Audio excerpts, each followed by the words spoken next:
Roma pasal 8 ayat 31 sampai 39 mengenai keyakinan iman. Mari kita membacanya secara bersama-sama mulai ayat 31, 2, 3. Sebab itu apakah yang akan dikatakan tentang semuanya itu? Jika Allah di pihak kita, siapakah yang akan melawan kita? Ia yang tidak menyayangkan anaknya sendiri, tetapi yang menyerahkannya bagi kita semua. Bagaimanakah mungkin ia tidak mengaruniakan segala sesuatu kepada kita bersama-sama dengan dia? Siapakah yang akan menggugat orang-orang pilihan Allah? Allah yang membenarkan mereka, siapakah yang akan menghukum mereka? Kristus Yesus yang telah mati, bahkan lebih lagi yang telah bangkit, yang juga duduk sebelah kanan Allah, yang malah menjadi pembela bagi kita. Siapakah yang akan memisahkan kita dari Kristus? Penindasan, atau kesesakan, atau penganiayaan, atau kelaparan, atau ketelanjangan, atau bahaya, atau pedang? Seperti ada tertulis, oleh sebab karena engkau kami ada dalam bahaya maut sepanjang hari. Kami telah dianggap sebagai domba-domba sembelihan. Tetapi dalam semuanya itu kita lebih daripada orang-orang yang menang oleh Dia yang telah mengasihi kita. Sebab aku yakin bahwa baik maut maupun hidup, baik malaikat-malaikat maupun pemerintah-pemerintah, baik yang ada sekarang maupun yang akan datang, atau kuasa-kuasa baik yang di atas maupun yang di bawah, ataupun sesuatu makhluk lain, tidak akan memisahkan kita dari kasih Allah yang ada dalam Kristus Yesus Tuhan kita. Baik saudara, sebab itu di bagian yang pertama, apakah yang akan dikatakan tentang semuanya itu? Jika Allah di pihak kita, siapakah akan melawan kita? Nah, keterpihakan Allah atau keterpihakan Tuhan atas setiap orang Kristen, sebetulnya kita itu tidak ada lawannya. Ya, karena pertanyaannya, siapakah yang akan melawan kita? Itu pertanyaan. Siapakah? Ya. Nah, pertanyaan ini diarahkan kepada satu pemahaman begini. Kata siapakah artinya bahwa tidak ada orang yang sebetulnya mau setan, mau iblis yang melawan orang-orang benar. Tidak ada orang yang melawan. Kita itu tidak ada lawannya. Tetapi kenapa yang menjadi renungan kita adalah di sepanjang perjalanan orang benar, kita berkali-kali menghadapi yang namanya tantangan, persoalan yang kadang membawa kita jatuh bangun, dan itu tidak mudah. Namun ini keyakinan, keyakinan iman. Perhatikan tema kita tentang keyakinan iman. Sekalipun sebetulnya yang menulis ini, yang memberi tema ini adalah mereka dari kitab Lembaga Alkitab Indonesia. Mereka juga adalah orang-orang yang diurapi oleh Tuhan. Nah, siapakah yang akan melawan kita? Selain jawabannya tidak ada. Nah, kalau umat Kristen, orang Kristen, orang yang percaya kepada Tuhan, tidak ada lawannya, yang menjadi pertanyaan kenapa kita kok setiap hari mengiring Tuhan, lalu kita hidupnya jatuh bangun, kita hidupnya begitu sangat mengalami kesulitan. Kadang kita dalam keadaan yang bersemangat, tetapi ada saat-saat kita kehilangan semangat kita, dan ada banyak cara setan untuk menjatuhkan, menghancurkan kita. Iblis itu dia datang mencuri, membunuh, dan membinasakan. Perhatikan ini, peranan dari setan itu mencuri, membunuh, dan membinasakan. Nah, kita tahu sangat jelas. Saya kira ayat ini perkataan Yesus sendiri mengatakan iblis itu dia mencuri, membunuh, dan membinasakan. Ini pekerjaan yang sedang dilakukan oleh setan atau iblis di dunia. Nah, kalau kita mengerti, memahami ini bahwa setan itu tugasnya seperti itu, kenapa kita juga tidak menjaga hidup kita? Kita harus memberikan perlawanan. Karena di dalam Yesus, kita sebagai anak-anak Allah diberinya kuasa kita punya hak waris. Ya, Roh Kudus diberikan ke kita sebagai sahabat, teman, menginsafkan dunia akan dosa. Roh Kudus itu adalah juga power, adalah kuasa dari Allah, dari Tuhan ke kita, supaya kita tidak menjadi anak-anak orang-orang Kristen yang kalah. Waktu yang lalu kita sudah belajar bahwa roh yang membangkitkan Kristus, roh yang sama yang Tuhan beri ke kita, karunia kenabian itu harus ada di dalam gereja. Itu dipakai oleh Tuhan, makanya mereka bernubuat untuk mereka yang beriman. Mereka yang belum tahu apa-apa, ketika diberitahu mereka tahu. Tetapi untuk anak Tuhan, seharusnya kita tidak perlu bertanya kira-kira Tuhan ngomong apa ke kita. Karena ketika roh Tuhan ada di dalam diri ini, bahwa kita itu punya hubungan secara pribadi antara kita dengan Tuhan. Amin. Yang perlu dibangun, kita tidak lagi perlu bertanya, Tuhan bicara apa kan ke kita? Tuhan ada penglihatan apa tentang kita? Itu bukan lagi level kita. Level kita berbeda.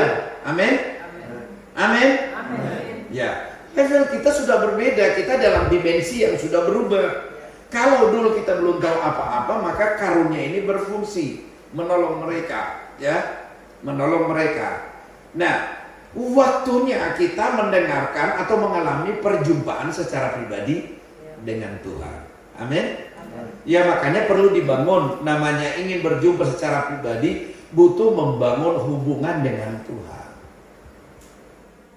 Waktu yang lalu di KKR dijelaskan bahwa orang kalau menerima Roh Kudus, dia pasti berbahasa roh. Tidak mesti berbahasa roh. Karena di dalam 1 Korintus 14 dijelaskan, alangkah baiknya juga kalau kita memiliki karunia bahasa roh. Bukan berarti bahwa kita tidak ada Roh Kudus, ya. Karena roh itu memberi yang seorang karunia iman, yang seorang karunia mujizat, yang seorang karunia untuk bernubuat, yang seorang diberi karunia untuk penglihatan, yang seorang diberi karunia berbahasa roh, ya. Tetapi bukan berarti mereka yang tidak berbahasa roh itu sunyak DP urapan, bukan itu. Itu pemahaman yang cukup keliru, karena kadang kita memberitakan memang peristiwa seseorang ketika mengalami kepenuhan roh itu ada tanda-tanda bahasa-bahasa yang baru. Biasa manifestasinya seperti itu. Tetapi ini juga tidak mesti harus memaksakan orang yang lain harus berbahasa roh, karena kalau berbahasa roh dan tidak berbahasa roh tidak ada urusan dengan keselamatan. Amin. Ya, jangan berpikir orangnya ada di bahasa roh masuk neraka, bukan itu. Tetapi memang bahasa lidah ini adalah bahasa yang sangat luar biasa, yang sangat membantu kita. Di minggu yang lalu dia akan berdoa tentang keluhan-keluhan yang tidak sanggup kita ucapkan, dia yang itu lebih luar biasa. Setan pun tidak mengerti, kita pun tidak mengerti, namun maknanya iman kita itu dibangun. Makanya Rasul Paulus bilang, alangkah baiknya kalau kamu pun menerima karunia berbahasa roh, ya. Jadi seperti itu hidup ini. Namun jangan salah menilai. Sama dengan dulu senior yang sudah meninggal, dia tidak pernah, ini orang ini kan logikanya luar biasa, nalarnya berjalan terus. Tetapi di waktu dia tumpang tangan ke orang, orang itu bisa berbahasa roh, sekalipun dia tidak menerima karunia bahasa roh, ya. Jadi belajarnya harus meluas.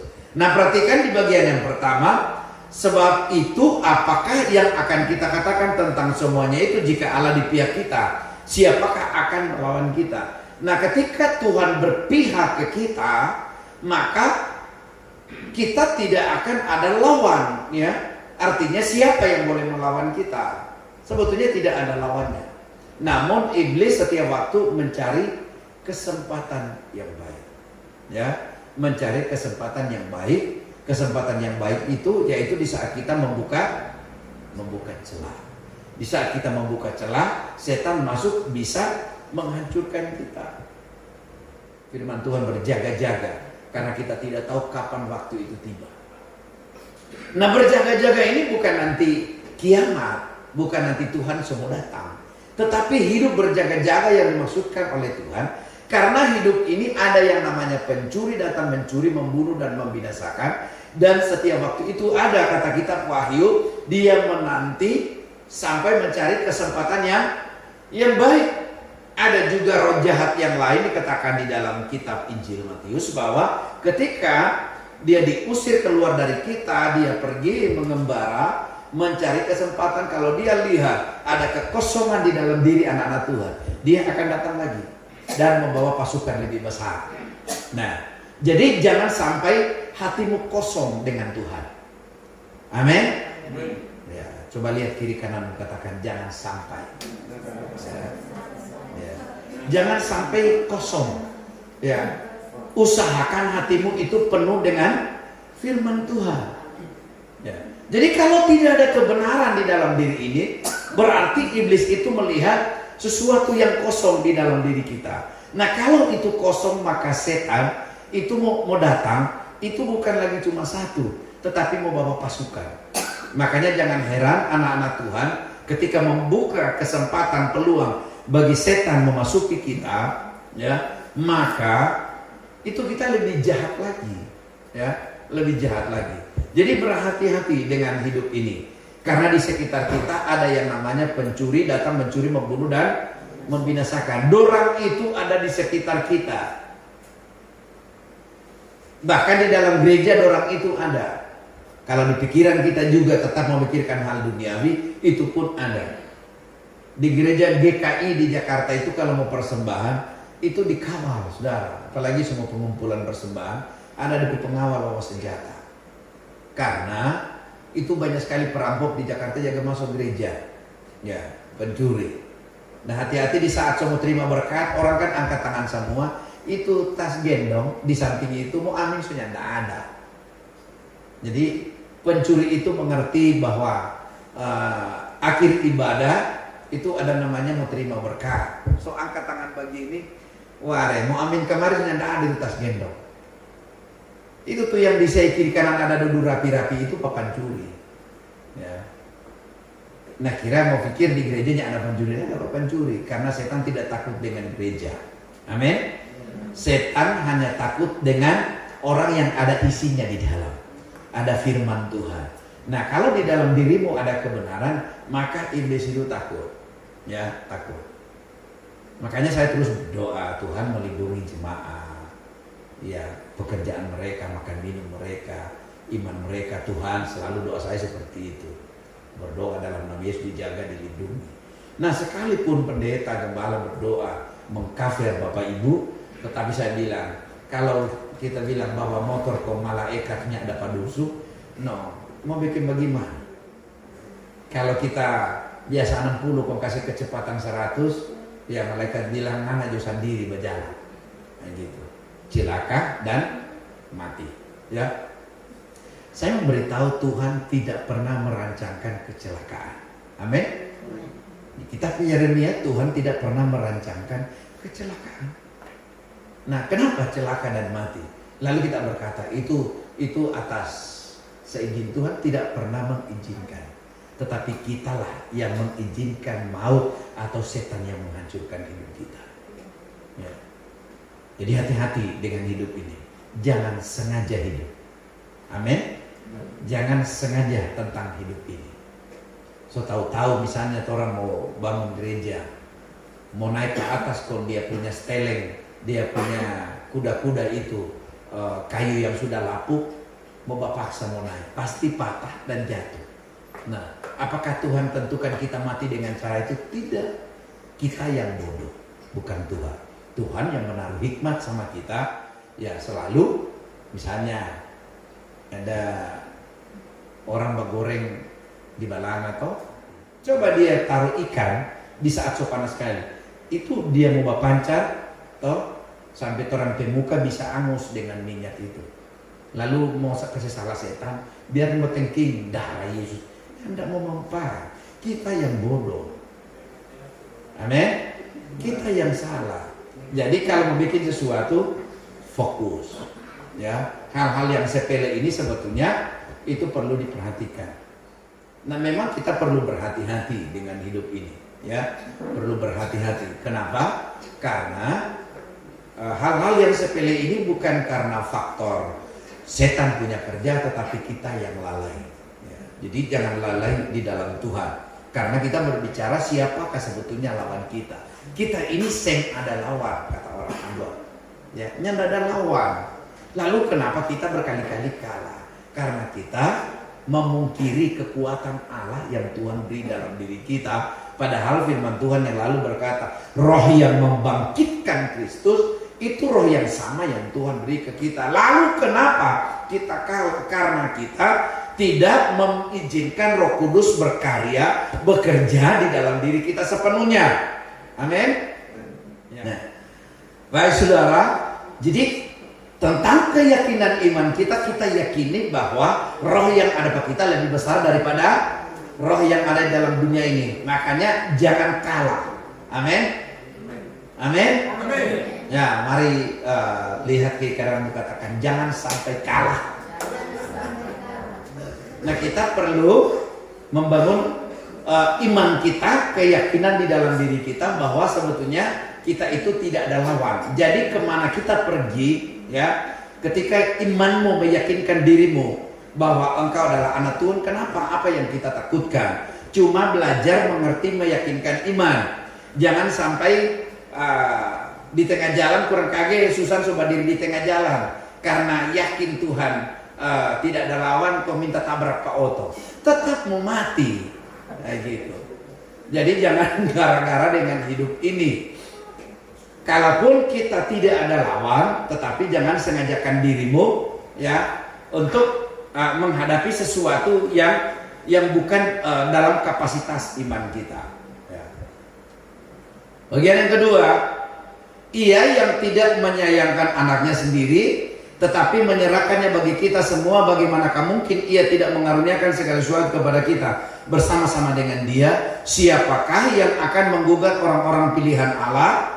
Allah yang membenarkan mereka, siapakah yang akan menghukum mereka? Nah, ini di bagian yang kedua tentang keyakinan iman bahwa Bapa kita di sorga tidak menyayangkan anaknya, yaitu Yesus Kristus Tuhan tidak disayangkan.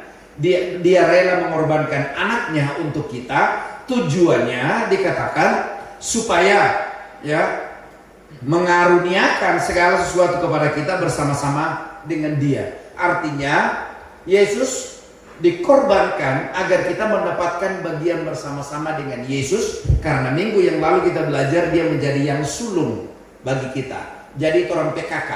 Artinya warisan Bapa, warisan Tuhan kita yang diberikan ke Yesus, kita pun mendapatkan warisan yang sama. Kenapa?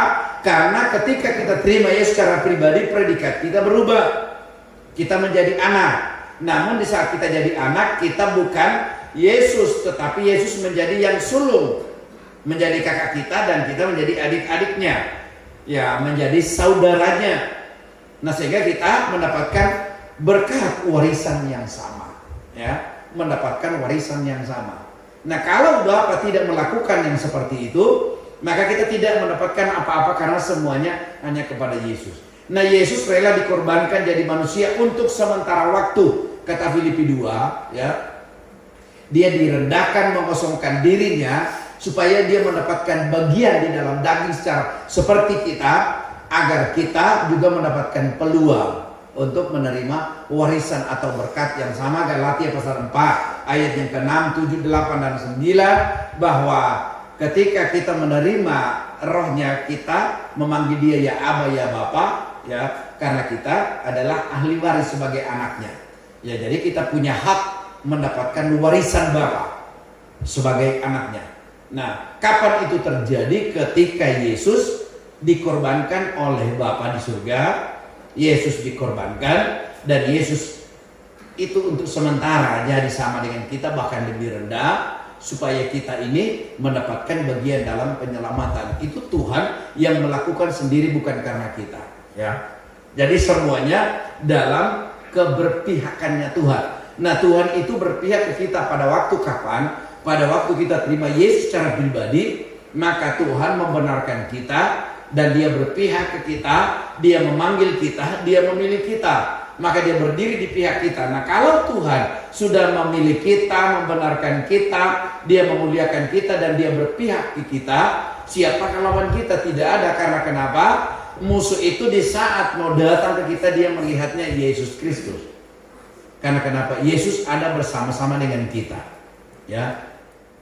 Jadi di bagian yang kedua, kita mendapatkan bagian bersama-sama dengan Yesus, yaitu semua janji hak waris kita, kesehatan, damai sejahtera, kuasa, apapun yang diwariskan ke Yesus, hal yang sama yang Tuhan wariskan kepada kita. Sehingga kita tidak harus menjadi orang yang kalah, orang yang lemah, orang yang kecewa. Itu bukan bagian kita. Mari kita belajar untuk menempatkan diri kita bahwa orang ini adalah orang yang hebat. Ya, kita ini adalah orang yang gagah perkasa, yang dibangkitkan oleh Tuhan. Nah, siapakah yang akan menggugat orang-orang pilihan Allah? Allah yang membenarkan mereka. Siapakah yang menghukum mereka? Nah, kita ini telah dibenarkan oleh Tuhan. Ya, dibenarkan oleh Tuhan bukan berarti kita benar. Tidak ada manusia, ya, tidak ada manusia. Semua telah kehilangan kemuliaan Allah, kata kita Roma 1. Ya, ayatnya berapa? 23 kan? Itu semua kehilangan kemuliaan Allah. Artinya kita manusia dilahirkan dalam dosa, tetapi pada waktu manusia dilahirkan kembali, kita beralih status kita, ya, beralih status kita. Nah, saya percaya kita semua di sini sudah mengalami kelahiran kembali. Amin. Kelahiran kembali itu adalah perubahan sebuah status, ya. Kalau awalnya kita hamba, kini kita dirubah oleh Tuhan menjadi anaknya. Nah, kalau kita sudah jadi anak, maka kita menjadi ahli warisnya Tuhan. Nah, di sini katakan siapakah yang akan menggugat orang-orang pilihan Allah? Allah yang membenarkan mereka, siapakah yang akan menghukum mereka? Nah, jadi ketika kita bertobat terima Yesus secara pribadi, Tuhan menerima kita, bukan Tuhan tidak mau berurusan dosa, tetapi keputusan mengiring Yesus dijadikan oleh Tuhan kita pilihan, dan Tuhan mulai membenarkan kita. Nah, kalau Tuhan benarkan kita, berarti tidak ada manusia yang sempurna. Kita ini tidak benar, ya, tetapi Tuhan yang membenarkan. Nah, makanya keselamatan itu adalah kasih karunia. Nah, kalau kita sudah dibenarkan oleh Tuhan, maka siapakah yang sebetulnya yang akan menghukum kita? Tidak ada penghukuman, ya, tidak ada penghukuman. Jadi penghukuman itu, ya, setan ingin menghukum kita dengan menaburkan kepahitan, kekecewaan, sakit penyakit, kelemahan, kesusahan, itu ditaburkan oleh setan. Tetapi firman Tuhan ini mengajarkan bahwa tidak ada seorang pun yang dapat menghukum kita. Kenapa? Karena Allah itu ada di pihak kita. Nah, sekarang saya percaya di saat kita menjadi manusia baru di dalam Tuhan, Tuhan kita itu berpihak ke kita, Dia yang membenarkan kita. Nah, kenapa kita kalah? Itu pertanyaannya. Kenapa kita kalah? Kenapa kita gagal? Kenapa kita kecewa? Karena berarti kitanya yang salah. Ya, kitanya yang salah. Tidak mempercayai, tidak meyakini bahwa sebetulnya ketika kita sudah menjadi manusia baru, Tuhan itu ada di pihak kita. Ya, keyakinan kita melemah, kita mulai ragu dengan kehidupan ini.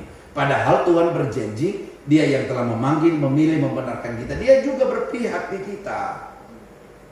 Ya, Tuhan berpihak. Kenapa kita takut? Jadi jangan perlu takut dengan apapun yang kita hadapi. Ya, dalam peperangan rohani itu tidak mudah. Tetapi ya kenyataannya hingga hari ini tetap kita dijaga, dipelihara oleh Tuhan. Bagian yang ketiga, Kristus Yesus yang telah mati, bahkan lebih lagi yang telah bangkit, yang juga duduk di sebelah kanan Allah, yang malah menjadi pembela bagi kita. Siapakah yang akan memisahkan kita dari Kristus? Penindasan, kesesakan, penganiayaan, kelaparan, ketelanjangan, bahaya atau pedang. Nah, jadi sama seperti yang tertulis, oleh karena engkau kami ada dalam bahaya maut, sepanjang hari kami telah dianggap sebagai domba-domba sembelihan. Tetapi dalam semuanya itu kita lebih daripada orang yang menang oleh Dia yang telah mengasihi kita. Nah, di dunia ini akan ada namanya di bagian yang ketiga penindasan, kesesakan, penganiayaan, kelaparan, ketelanjangan, bahaya, dan pedang. Jadi ada 7 musuh kita di dunia ini, dan itu ada di dunia. Nah, mereka menggencarkan serangannya ke kita dengan cara menindas, dengan cara memberikan kita kesesakan, dengan cara menganiaya kita, dengan cara kelaparan. Di seluruh dunia mulai terjadi seperti itu. Kita mengalami ketelanjangan. Nah, ketelanjangan ini bukan hanya berbicara tentang masalah kekudusan diri, tetapi ini ya konteksnya berbicara tentang memang manusia kayak di Afrika itu hele pakaian itu nyanda ada. Ya. Nah, ini sedang dilakukan oleh setan, atau bahaya atau pedang. Ya, seperti waktu lalu ISIS yang ada di Suriah menyembelih manusia itu seperti menyembelih binatang, bahkan dikuliti seperti hewan. Nah, itu terjadi di sana, Bapak Ibu. Nah, ini semua itu terjadi, tetapi dikatakan oleh firman Tuhan, siapakah yang akan memisahkan kasih Kristus dengan kita? Nah, jadi pada waktu penganiayaan itu datang, Tuhan tidak berjanji tidak ada aniaya. Tuhan tidak pernah berjanji kalau tidak ada kesesakan. Tuhan tidak pernah berjanji bahwa tidak akan ada penganiayaan, kelaparan, ketelanjangan, bahaya atau pedang. Semuanya itu akan ada. Tetapi yang dikatakan oleh firman ini, dikatakan bahwa siapakah yang akan memisahkan? Ya, ini keyakinan iman. Siapakah yang akan memisahkan? Namun saudara, kenyataannya ketika kita dicuri uang kita kecewa. Kita kecewa dengan Tuhan, tidak melayani Tuhan. Ketika kita tidak mendapatkan pekerjaan, semangat kita melayani Tuhan itu hilang. Ketika orang menolak kita, memfitnah, mencaci maki kita, kenyataannya kita mulai kehilangan semangat dengan Tuhan. Ya, ketika kita mulai flu, ya saudara, mulai batuk, badan mulai tidak sehat, kita tidak lagi mau beribadah kepada Tuhan. Nah, padahal kan ini hal sepele. Ketika kita tidak punya pakaian baru, baju baru, so nyanda beribadah. Apalagi ibu-ibu. Oh, kalau dinilai kita alomisa kita mangkete lau basam bau ini, yang mandiri tema misa. Nah, ini sudah. Cuma masalah faktor pakaian, semangat kita mau melayani Tuhan, beribadah kepada Tuhan, itu mulai hilang. Lalu ayat ini sebetulnya ya pemahamannya, pengertiannya seperti apa? Ayat yang kita pelajari bahwa ini hal terlalu sepele, penganiayaan yang besar itu akan terjadi. Tetapi Tuhan sudah berkata, ya, Tuhan sudah berkata bahwa itu tidak akan pernah memisahkan kasih Kristus kepada kita. Seperti Petrus, awal-awal dia mengalami kesalahan, di saat dia harus menghadap, mau dieksekusi, mau disalibkan, dia bilang bukan cuma salib biasa, kasih maling tuang pak kita. Karena dia cinta akan Tuhan. Nah, kasih yang besar itu nanti akan bertahan di dalam diri kita. Makanya, ya, apa yang kita hadapi ke depan itu sangat luar biasa dahsyatnya penderitaannya. Nah, kalau kita tidak memulai dengan hal yang kecil, lalu kita tidak bertindak untuk mencari Tuhan secara luar biasa, maka kita pasti menjadi orang yang murtad dan meninggalkan Tuhan.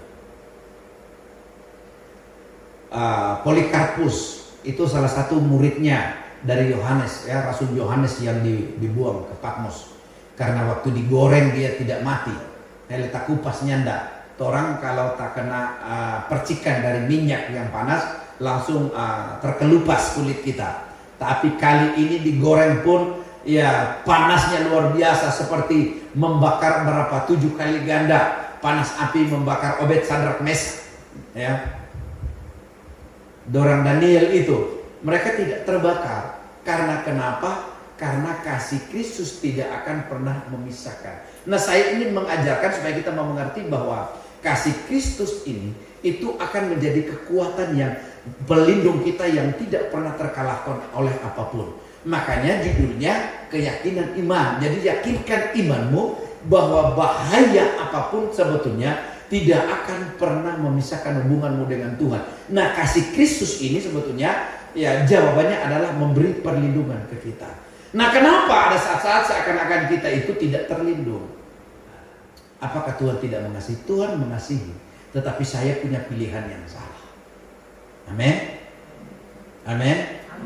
Lihat kiri kanan, katakan jangan salah pilih. Ini pilihan hidup bukan cuma pasangan. Ya, pilihan keputusan pekerjaan, ya ada banyak hal yang kita pilih. Tetapi kalau keputusanmu salah, maka kita tidak disertai oleh Tuhan. Amin. Tidak disertai oleh Tuhan. Tuhan kok penyayang, setiap waktu Dia bisa bicara. Ya, kapan saja Tuhan bisa ngomong. Bagian yang keempat. Tetapi dalam semuanya itu, kita lebih daripada orang-orang menang oleh Dia yang telah mengasihi kita. Sebab aku yakin bahwa baik maut maupun hidup, baik malaikat maupun pemerintah, baik yang ada sekarang maupun yang akan datang, atau kuasa-kuasa baik yang di atas maupun di bawah, ataupun suatu makhluk lain, tidak akan dapat memisahkan kita dari kasih Allah yang ada dalam Kristus Yesus Tuhan kita. Nah, perhatikan bahwa di dalam dunia ini, ya, Rasul Paulus telah menggambarkan maut, malaikat, pemerintah, ya, yang sekarang yang akan datang, kuasa-kuasa yang di atas maupun di bumi. Karena di bawah kolong langit, di bawah surga ini masih ada kerajaan-kerajaan yang lain. Ya, ada kerajaan lain. Ada kerajaan setan, setan membangun kerajaannya juga di angkasa, Bapak Ibu.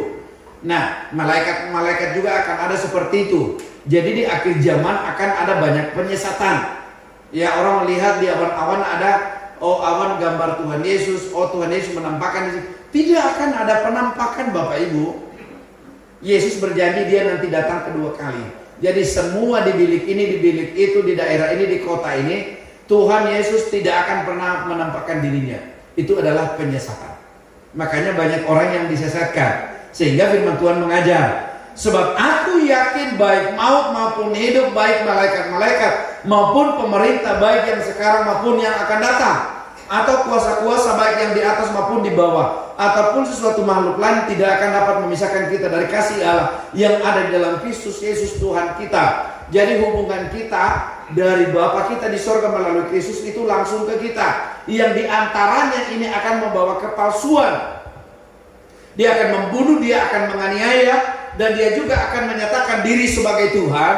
Nah, kalau kesesatan, pengajaran-pengajaran yang sesat yang akan muncul, ya, itu pasti akan terjadi. Tetapi kalau kasih Kristus ada di dalam dirimu, semuanya ini tidak akan membuat hubunganmu dengan Tuhan putus. Ya, nah ini tidak gampang, tidak gampang. Yang tadi berbicara tentang penganiayaan secara fisik. Nah sekarang ini kita akan mengalami secara spiritual, secara adikodrati kita akan melihat yang saya bacakan ini, ya. Ayat 38 39. Sebab aku yakin bahwa baik maut maupun hidup, baik malaikat maupun pemerintah, baik yang ada sekarang maupun yang akan datang, atau kuasa-kuasa baik yang di atas maupun yang di bawah, ataupun sesuatu makhluk lain, tidak akan memisahkan kita dari kasih Allah yang ada dalam Kristus Yesus. Ini di bagian yang keempat, bagian yang terakhir ini sesuatu yang sifatnya adikodrati. Ya, pemerintahan yang ada dalam pemerintahan setan, ya itu akan sangat berdampak mempengaruhi hidup kita, mengendalikan. Nah, hari-hari ini ada gereja-gereja yang sedang mereka berpikir itu suara Tuhan. Saya memberitahu bahwa di bawah surga itu masih ada kerajaan-kerajaan yang lain yang menyerupai Tuhan. Orang bisa mendengarkan, oh ini suara Tuhan, ini kita punya penglihatan ini.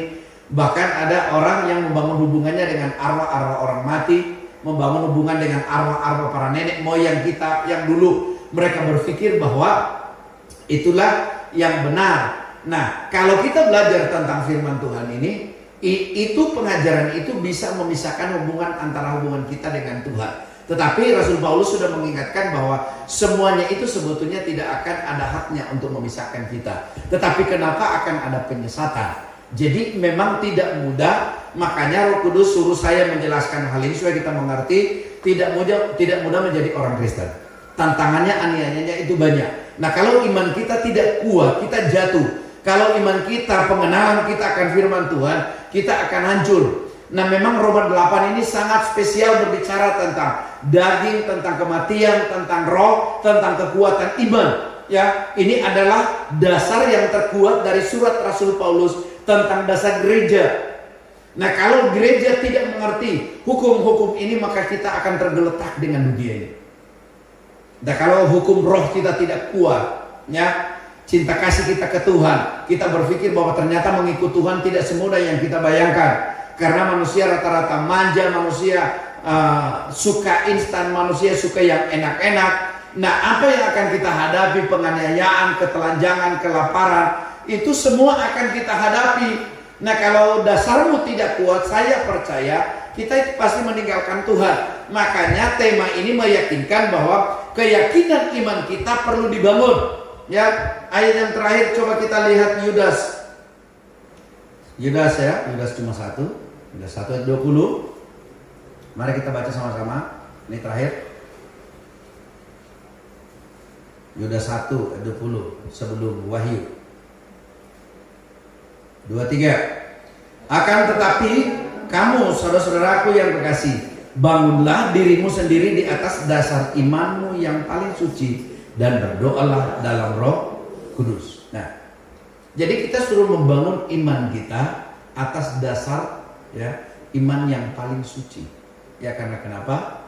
Ya karena kita akan menghadapi tekanan yang besar ini. Nah, kalau kita tidak kuat, ini rohani kita ini rohani, ya kita akan hancur Bapak Ibu. Ya, kita pasti meninggalkan Tuhan. Nah, makanya kenapa gereja harus memberi tekanan-tekanan, mempelajari tentang sifat ketersinggungan agar karakter kita dibangun? Karena yang kita hadapi ini bukan biasa-biasa. Dunia ini hari demi hari, ya setan berupaya membuat segala sesuatu jadi mudah. Ya, perhatikan, jadi mudah. Akhirnya daging kita dimanja oleh setan. Tapi pada waktunya tiba, penganiayaan itu tiba. Saudara, kalau kita sudah dimanja oleh setan, pasti kita murtad dan meninggalkan Tuhan. Ya, meninggalkan Tuhan. Nah, mengapa gereja diproses oleh Tuhan? Rasul Paulus sudah mengajarkan akan ada namanya penganiayaan, akan ada namanya kelaparan, akan ada namanya ketelanjangan. Itu akan terjadi, tetapi semuanya tidak akan memisahkan kasih Kristus dengan kita. Sedangkan kasih itu melindungi. Namun semua yang dituliskan dalam Alkitab ini pasti akan terjadi. Nah, kalau persiapannya tidak kuat, ya kita akan jatuh. Namun Rasul Paulus selalu punya prinsip di minggu yang lalu, penderitaan yang ringan sekarang ini tidak akan seperti kemuliaan yang Tuhan beri. Jadi penderitaan sangat menderita waktu itu Rasul Paulus, tetapi dia selalu memandangnya ringan. Kenapa? Karena dia melihat kemuliaan Allah itu lebih besar yang akan diberi. Nah, kalau kita melihatnya kemuliaan Tuhan itu kecil, lalu masalah itu lebih besar, maka kita menjadi 10 orang pengintai. Dia bilang orang Enak, orang Het, orang Amalek, orang Yebus, apa lagi? Mereka itu adalah orang-orang yang perawakannya besar-besar, dan kita ditelannya seperti belalang. Nah, ini 10 pengintai pekala kuat. Dibilang dorong mau telan pak kita. Tetapi Yosua dan Kaleb berkata, kalau kita memandang Allah bersama Allah Israel, kita akan menelan mereka. Jadi cara pandangnya, Kolose 3 berkata, pikirkan apa yang dipikirkan yang di atas. Apa yang dipikirkan oleh Kristus itu kita pikirkan. Nah, sekarang bagaimana caranya kita tetap kuat, ya, tetap kuat. Nah, kita memandangnya bahwa kasih Kristus itu sanggup menolong, melindungi kita. Nah, kalau kita melihatnya masalah, maka kita ditekan, ditindis oleh masalah. Jadi hati-hati dengan hidup ini. Ya, saya percaya bahwa di pasal ini ya nanti Bapak Ibu baca-baca kembali di rumah, karena kebiasaan orang Yahudi, kebiasaan jemaat mula-mula ketika mereka mendengarkan khotbah, mereka sampai di rumah, mereka suami istri, anak-anak, keluarga membahasnya lagi. Itu kebiasaan orang Yahudi. Makanya mereka sangat kuat dengan firman Tuhan. Jadi Roma 8 dibaca lagi, diurut lagi di rumah, direnungkan kembali, supaya kita tidak akan tergeletak dengan keadaan yang sangat rumit ke depan. Ya, sekarang tidak berasa karena kita pikir setan memanja kita dengan teknologinya. Tetapi saatnya tiba, dia akan berbalik, karena setan tidak akan pernah bisa jujur. Iblis itu mencuri dulu perhatian kita, mencuri dulu fokus kita. Ya, dia ambil dulu ke arah dia supaya manusia mengarahkan pandangannya ke hal-hal lahiriah, Sesudah itu dia akan bunuh kita.